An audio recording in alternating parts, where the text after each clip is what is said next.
नमस्कार सभी दर्शकों का एसएसएम शारदा एजुकेशन के YouTube चैनल पर स्वागत है। मैं हूं प्रमोद थपलिया। दोस्तों, गोवा हमारे भारत का सबसे खूबसूरत और सुंदर राज्यों में से एक है।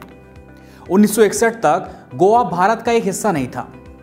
आइए आज हम जानते हैं कि गोवा कब भारत का हिस्सा बना, साथ ही जानेंगे कि गोवा का इतिहास क्या है।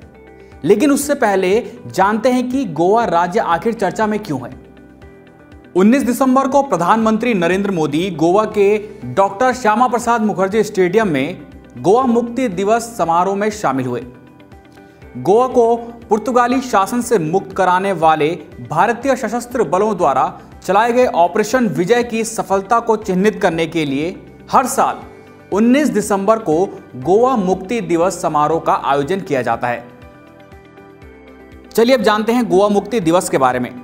यह उस दिन अवसर को चिन्हित करता है जब भारतीय सशस्त्र बलों ने 1961 में 450 वर्षों के पुर्तगाली शासन से गोवा को मुक्त कराया था।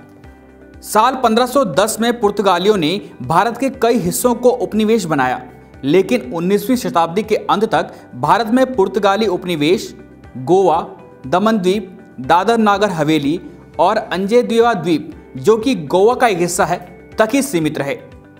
15 अगस्त 1947 को जैसे ही भारत को स्वतंत्रता मिली, भारत ने पुर्तगालियों से अपने क्षेत्रों को सौंपने का अनुरोध किया, लेकिन इन्होंने इनकार कर दिया था। उसके बाद गोवा मुक्ति आंदोलन छोटे पैमाने पर एक विद्रोह के रूप में शुरू हुआ, लेकिन साल 1940 से 1960 के बीच अपने चरम पर पहुंच गया। 1961 में पुर्तगालियों के साथ राजनयिक प्रयासों की विफलता के बाद भारत सरकार द्वारा ऑपरेशन विजय चलाकर 19 दिसंबर को दमन और द्वीप तथा गोवा को भारतीय मुख्य भूमि से मिला लिया गया। 30 मई 1987 को इस क्षेत्र का विभाजन हुआ और गोवा का गठन हुआ तथा दमन और द्वीप को केंद्र शासित प्रदेश बना दिया गया।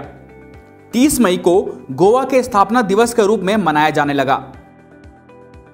बात करें गोवा के अवस्थिति की, तो गोवा भारत के दक्षिण पश्चिमी तट पर कोंकण के रूप में जाने जाने वाले क्षेत्र में स्थित है और भौगोलिक रूप से दक्कन उच्च भूमि से पश्चिमी घाट द्वारा अलग होता है। बात करें राजधानी की, तो गोवा की राजधानी पणजी है। वहां की आधिकारिक भाषा कोंकणी है, जो कि 8वीं अनुसूची में शामिल 22 भाषाओं में से एक है। इसे साल 1992 के 71वें संशोधन अधिनियम द्वारा मणिपुरी और नेपाली भाषा के साथ 8वीं अनुसूची में जोड़ा गया था।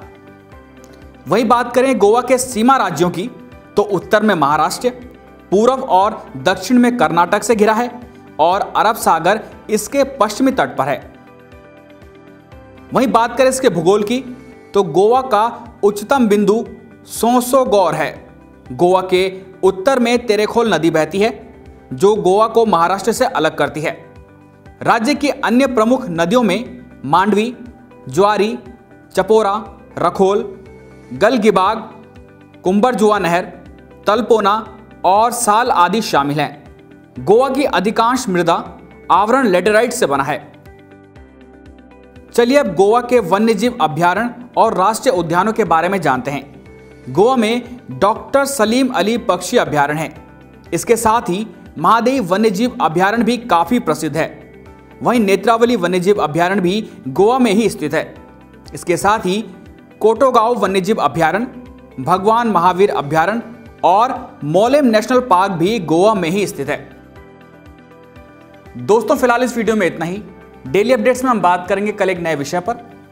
अगली वीडियो का नोटिफिकेशन पाने के लिए आप हमारे YouTube चैनल को सब्सक्राइब कर सकते हैं। वो बेल आइकन दबाना न भूलें, ताकि आने वाली वीडियो का नोटिफिकेशन आपको मिल सके। तब तक के लिए हमें दीजिए इजाजत। जय हिंद।